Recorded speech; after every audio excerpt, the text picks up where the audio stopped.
बिस्मिल्लाहिर्रहमानिर्रहीम। आज हम बात करेंगे न्यूक्लियोफिलिक सब्स्टिट्यूशन रिएक्शन। तो न्यूक्लियोफिलिक सब्स्टिट्यूशन में एक हमारे पास लाजमी क्या होगा, न्यूक्लियोफाइल होगा, और दूसरा क्या है, नाम से ही ज़ाहिर है, सब्स्टिट्यूशन रिएक्शन। तो सब्स्टिट्यूशन होगा। सब्स्टिट्यूशन कैसे कहते हैं? सब्स्टिट्यूशन कैसे कहते हैं? रिप्लेसमेंट को, रिप्लेसमेंट। इस तरह के हमारे पास एक रिएक्शन है यहाँ पर, ये एक सबस्ट्रेट मॉलिक्यूल है। सबस्ट्रेट मॉलिक्यूल वो वाला मॉलिक्यूल होता है जिसके ऊपर अटैक होने जा रहा हो, जिसके ऊपर अटैक होने जा रहा हो। तो ये एक सबस्ट्रेट मॉलिक्यूल है जिसके ऊपर ये एक न्यूक्लियोफाइल है। ये क्या है? एक न्यूक्लियोफाइल। ये क्या करता है? इस पॉजिटिव के ऊपर, पार्शियल पॉजिटिव के ऊपर क्या करता है? अटैक करता है। जब यहाँ पर ये अटैक करता है तो रिजल्ट में क्या होता है कि ये जो एक्स ग्रुप है, ये ग्रुप ये यहाँ से रिमूव हो जाता है, यहाँ पर ये रिमूव हो जाता है, और यहाँ पर आर के साथ क्या अटैच हो जाता है? ओ एच जो है जिसने यहाँ पर अटैक किया था वो यहाँ पर अटैच हो जाता है। तो यहाँ पर क्या हुआ है एक्चुअली कि इस ओ एच ने इस एक्स को क्या किया है? रिप्लेस किया है। तो ऐसे रिएक्शन को क्या कहते हैं? सब्स्टिट्यूशन रिएक्शन कहते हैं। अब जो सब्स्टिट्यूशन रिएक्शन होते हैं वो दो तरह के होते हैं। उसमें जो फर्स्ट वन हम डिस्कस करने जा रहे हैं वो है SN2 reaction, nucleophilic substitution reaction होते हैं ये। तो टू क्या है? ये रिएक्शन कौन से होते हैं? कौन से रिएक्शन होते हैं? बाय न्यूक्लियर रिएक्शन होते हैं। तो ये सिंगल स्टेप रिएक्शन होते हैं, एक ही स्टेप में होते हैं, और इसमें जो रेट होता है वो डायरेक्टली प्रोपोर्शनल होता है concentration of substrate and concentration of nucleophile. इसको हम अभी पढ़ते हैं तो आप लोगों को समझ आ जाएगी। और ये जो होते हैं, इसकी जो काइनेटिक्स होते हैं, ये सेकंड ऑर्डर रिएक्शन होते हैं। तो यहाँ पर अगर हम ये एग्जांपल देखें, ये हमारे पास क्या है? मिथाइल क्लोराइड है। अब ये जो मिथाइल क्लोराइड है, इस मिथाइल क्लोराइड में यहाँ पर ये जो क्लोरीन है, इस क्लोरीन के ऊपर पार्शियल नेगेटिव चार्ज है और इस कार्बन के ऊपर पार्शियल पॉजिटिव चार्ज है। अब यहाँ पर ये न्यूक्लियोफाइल है, ये क्या है? न्यूक्लियोफाइल है OH।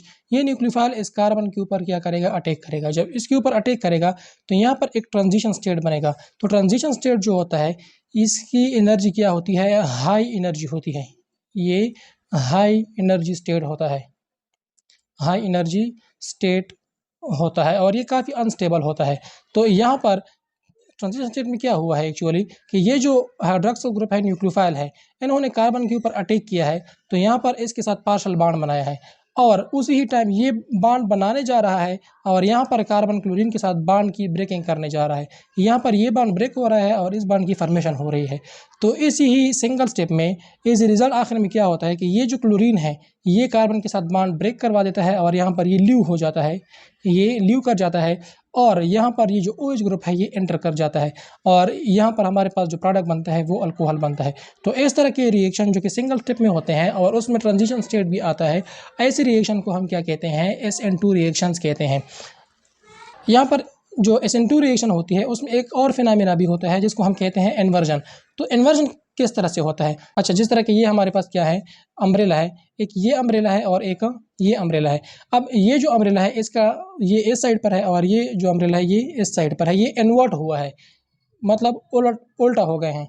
तो इसको कहते हैं इन्वर्जन। तो SN2 रिएक्शन जो होते हैं उसमें भी इन्वर्जन होता है। जिस तरह के यहाँ पर हमने देख लिया कि ये जो क्लोरीन है, कार्बन है, ये किस साइड पर अटैच है? ये राइट साइड पर अटैच है, लेकिन जो न्यूक्लियोफाइल है उसने क्या किया है? बैकवर्ड से अटैक किया है। तो अब देखो, ये जो क्लोरीन ग्रुप है वो यहाँ से रिमूव हुआ है, लेकिन जो OH ग्रुप है ये बैकवर्ड से अटैच हुआ है। जिस तरह के इस एग्जांपल से हम आसानी के साथ समझ सकते हैं कि देखो यहाँ पर हमारे पास क्या है? ये एक ब्रोमो ऑक्टेन है। तो इस ब्रोमो ऑक्टेन के ऊपर जो न्यूक्लियोफाइल है उसने पीछे से अटैक किया है, तो यहाँ पर ट्रांजिशन स्टेट बना है। ट्रांजिशन स्टेट में क्या होता है कि हाइड्रोक्सिल ग्रुप जो है वो कार्बन के साथ बॉन्ड बनाने जा रहा है, और ब्रोमीन जो है कार्बन के साथ बॉन्ड क्या कर रहा है? ब्रेक करने जा रहा है। अब यहाँ पर जो हाइड्रोक्सिल ग्रुप है इन्होंने क्या किया है कि बैक से अटैक किया है कार्बन के ऊपर। तो एज ए रिजल्ट यहाँ पर क्या हुआ है कि ये जो मॉलिक्यूल है ये इस साइड पर इन्वर्ट हुआ है। देखो, ये इस साइड पर इन्वर्ट हुआ है। पहले क्या था कि ये ब्रोमीन इस साइड पे था, और ये जो C6H13 था ये यहाँ पर इस साइड पे था, ये इस साइड पे था, और ये इस साइड पे था। लेकिन जब इसने यहाँ पर अटैक किया है तो ये मॉलिक्यूल इस साइड पे कन्वर्ट हुआ है, उस साइड पे चला गया है। मतलब इसका डायरेक्शन अब इस साइड पर है। यहाँ पर क्या था? इस साइड पर था, अब वो उस साइड पर इन्वर्ट हुआ है। इसे कहते हैं इन्वर्जन कहते हैं। अब यहाँ पर जिस तरह के ये क्या था? -2 ब्रोमो ऑक्टेन था, अब यहाँ पर ये क्या बना है? प्लस ऑक्टेन टू ऑल बना है। यहाँ पर माइनस ये कन्वर्ट हुआ है, प्लस में कन्वर्ट हुआ है, तो इस फिनोमेना को कहते हैं इन्वर्जन। क्या कहते हैं? इन्वर्जन कहते हैं। तो SN2 रिएक्शन जब भी होगी तो उसमें हमेशा हमेशा के लिए कौन सा फिनोमेना होगा? इन्वर्जन। इन्वर्जन हमेशा हमेशा के लिए SN2 में होगा। क्या होगा ये? ऑलवेज होगा, ऑलवेज इन SN2 रिएक्शन। तो ये बात जो है ये नोट कर लो, क्योंकि ये MCQs में पूछा जा सकता है कि इन्वर्जन जो है वो हमेशा हमेशा के लिए कौन सी रिएक्शन में होता है? वो होता है SN2 रिएक्शन में। अब नेक्स्ट क्या है इसमें कि SN2 रिएक्शन जो होता है वो फॉलो करता है इस ऑर्डर को। रिएक्टिविटी जो होती है तो टर्शरी जो होता है उसकी रिएक्टिविटी सबसे कम होती है, उसके बाद सेकेंडरी की कम होती है और सबसे ज़्यादा प्राइमरी की होती है। तो SN2 रिएक्शन जो होता है वो किन मॉलिक्यूल में होता है? जो प्राइमरी हो, उसमें इजीली ये क्या होता है, ये रिएक्शन पॉसिबल होते हैं। लेकिन जो टर्शरी होता है वो ये रिएक्शन नहीं देते। और सेकेंडरी जो होते हैं वो डिपेंड करते हैं सॉल्वेंट के ऊपर कि सॉल्वेंट किस तरह से है, फिर उसके बाद ये डिसाइड करता है कि ये जो रिएक्शन है अब ये SN2 के ऊपर जाएगा या SN1 के ऊपर जाएगा। इसको हम फिर आगे डिस्कस करते हैं। अच्छा, अब नेक्स्ट क्या है इसमें? लिविंग ग्रुप है। तो लिविंग ग्रुप इसमें अगर हम देखें तो हमारे पास हेलोजन फैमिली है। तो अगर हम डाउन द ग्रुप आएँ तो डाउन द ग्रुप जब हम आते हैं तो ये जो आयोडीन है इसकी लिविंग ग्रुप की जो कैरेक्टरिस्टिक है वो काफ़ी अच्छी हैं। तो ये नीचे की तरफ क्या होते हैं? ये गुड लिविंग ग्रुप है। ये क्या है? गुड लिविंग ग्रुप है। और ये जो फ्लोरीन है ये बैड लिविंग ग्रुप है, या इसको हम पुअर लिविंग ग्रुप भी कहते हैं। तो ये आसानी के साथ लीव नहीं कर जाता और जो आयोडीन है वो आसानी के साथ लीव कर जाता है।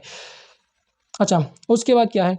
Presence of unsaturation on beta is most suitable for SN2 reaction. अगर हमारे पास क्या है? एक मॉलिक्यूल है। क्या है? एक मॉलिक्यूल है। तो बीटा कार्बन जो होता है अगर उसके ऊपर क्या मौजूद है? अनसैचुरेशन मौजूद है, तो वो फेवर करेगा SN2 रिएक्शन। नेक्स्ट, अगर presence of carbonyl group at alpha carbon, अगर अल्फा कार्बन के ऊपर क्या मौजूद है? कार्बोनाइल ग्रुप मौजूद है, तो वो क्या करता है? SN2 रिएक्शन को फेवर करता है। क्यों? Because electron withdrawing group increase stability of transition state. क्योंकि जो इलेक्ट्रॉन विड्राइंग ग्रुप होते हैं वो ट्रांजिशन स्टेट की स्टेबिलिटी को इंक्रीज कर देते हैं। इसीलिए जब भी अल्फा कार्बन के साथ कार्बोनाइल ग्रुप अटैच होगा तो उस केस में जो रिएक्शन होगा वो किस मैकेनिज्म के थ्रू जाएगा? SN2 मैकेनिज्म के थ्रू जाएगा। अच्छा, उसके बाद क्या है कि अगर हमारे पास कोई मॉलिक्यूल है उसके साथ हेट्रो एटम अटैच हैं, जिस तरह के ऑक्सीजन है, नाइट्रोजन है या सल्फर वगैरह है, किस कार्बन के ऊपर? अल्फा कार्बन के ऊपर, प्राइमरी हैलाइड में। क्यों प्राइमरी हैलाइड में? क्योंकि जो प्राइमरी हैलाइड होते हैं वो ही SN2 रिएक्शन के ऊपर प्रोसीड होते हैं, तो वो इंक्रीज करते हैं reactivity of substrate for SN2 reaction. तो वो सबस्ट्रेट की रिएक्टिविटी को इंक्रीज करते हैं क्योंकि इसके साथ लोन पेयर होता है और वो लोन पेयर के थ्रू ट्रांजिशन स्टेट को क्या कर सकते हैं? स्टेबलाइज कर सकते हैं। तो इसलिए अगर हमारे पास कोई ऐसा सबस्ट्रेट है जिसके साथ हेट्रो एटम मौजूद है अल्फा कार्बन के ऊपर, तो वो SN2 मैकेनिज्म के थ्रू प्रोसीड होगा। अच्छा, अब बात करते हैं solvent effect and SN2 reaction के सॉल्वेंट का क्या इफेक्ट होता है SN2 के ऊपर।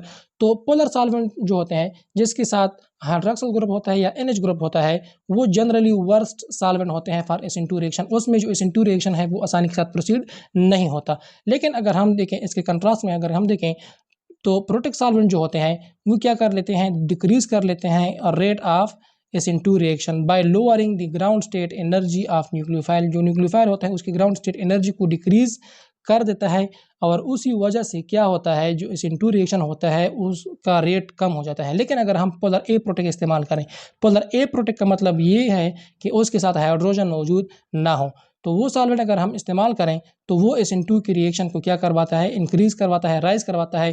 कैसे राइज करवाता है? क्योंकि ये ground state energy of nucleophile को इंक्रीज करता है।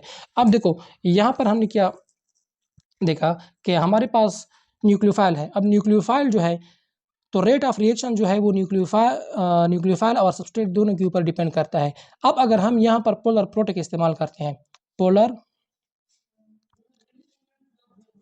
यहाँ पर पोलर प्रोटेक्ट इस्तेमाल करते हैं तो पोलर प्रोटेक्ट में क्या होता है? लेट्स सपोज हमारे पास वाटर है तो इसके ऊपर पार्शियल नेगेटिव चार्ज है, ये पार्शियल पॉजिटिव चार्ज है, ये पार्शियल पॉजिटिव चार्ज है। अब न्यूक्लियोफाइल के ऊपर कौन सा चार्ज होता है? नेगेटिव चार्ज होता है। तो ये क्या कर लेता है? इसके साथ बॉन्ड अट्रैक्शन बना लेते हैं। जब इसके साथ ये अट्रैक्शन शो कर लेता है तो ये इसकी को समवट स्टेबल बना लेता है। तो इसकी जब ये स्टेबल बन जाता है तो इसकी रिएक्टिविटी कम हो जाती है, तो ये इसके ऊपर आसानी के साथ रिएक्शन अटैक नहीं करवा सकता। तो इसलिए जब हम पोलर प्रोटेक इस्तेमाल करते हैं तो वो न्यूक्लियोफाइल की क्या करता है, न्यूक्लियोफाइल की के साथ ये अट्रैक्शन शो करवाता है, जिसकी वजह से इसकी रिएक्टिविटी कम हो जाती है। और जब इसकी रिएक्टिविटी कम हो जाती है तो ये इसके ऊपर अटैक नहीं करवा सकता, तो फिर ये SN2 फेवर नहीं करेगा। तो इसलिए जब हम पोलर ए प्रोटेक इस्तेमाल करते हैं, पोलर ए प्रोटेक जब हम इस्तेमाल करते हैं तो उस केस में क्या होता है, ये अट्रैक्शन नहीं होती, उसकी वजह से ये जो न्यूक्लियोफाइल है ये आसानी के साथ फिर इसके ऊपर अटैक करवा सकता है और SN2 के ऊपर ये प्रोसीड होगा। तो अब पोलर ए प्रोटेक सॉल्वेंट हमारे पास कौन कौन से हैं, जिस तरह के एग्जांपल में अगर हम देख सकते हैं DMSO है, DMF वगैरह जो है ये हमारे पास कौन से सॉल्वेंट हैं, पोलर ए प्रोटेक सॉल्वेंट है। अगर यहाँ पर हम देखें polar solvent sulphates stabilize small size negative charge nucleophile much better than transition state where negative charge spread over two atom. अब अगर हम ट्रांजिशन स्टेट में देखें तो ट्रांजिशन स्टेट में क्या होता है कि जो लेट सपोज ये हमारे पास कार्बन है, ये ट्रांजिशन स्टेट बना है, यहाँ पर न्यूक्लियोफाइल आया है और यहाँ पर लेट सपोज कोई हेलोजन है, इसके ऊपर नेगेटिव चार्ज है, इसके ऊपर भी पार्शियल नेगेटिव चार्ज है। अब न्यूक्लियोफाइल जो होता है तो न्यूक्लियोफाइल के ऊपर सिर्फ नेगेटिव चार्ज होता है, तो क्या करेगा, जो पोलर सॉल्वेंट होगा वो इस नेगेटिव चार्ज को ज़्यादा स्टेबलाइज करेगा, क्योंकि इसके ऊपर प्योर नेगेटिव चार्ज है as compared to this one, क्योंकि यहाँ पर जो नेगेटिव चार्ज है वो 2 एटम के ऊपर स्प्रेड है, तो वो इसके मुकाबले में इसको ज़्यादा स्टेबलाइज करेगा। जो इसको ये स्टेबलाइज करेगा तो इसकी रिएक्टिविटी को वो कम करता है एक्चुअली। जब उसकी रिएक्टिविटी को कम करेगा तो फिर वो जो पोलर प्रोटेक सॉल्वेंट है वो SN2 फेवर नहीं करेगा, SN2 फेवर नहीं करेगा। तो SN2 की फेवर के लिए हम कौन सा इस्तेमाल करते हैं, पोलर ए प्रोटेक सॉल्वेंट इस्तेमाल करते हैं। अब जो SN1 रिएक्शन है उसमें क्या क्या पॉसिबल है, उसमें पॉसिबल है कि उसमें या तो रिटेंशन हो या उसमें इन्वर्जन हो, ये 2 पॉसिबल हैं। क्यों किस तरह से, क्योंकि अगर हम यहाँ पर देखें, यहाँ पर अगर हम देखें तो ये क्या है, हमारे पास ये एक मॉलिक्यूल है, उसमें ये जो ब्रोमीन है ये यहाँ से रिमूव हुआ है, यहाँ पर ये कार्बोकेटायन बना है, कार्बोकेटायन बना है। अच्छा, यहाँ पर ये कार्बोकेटायन बना है।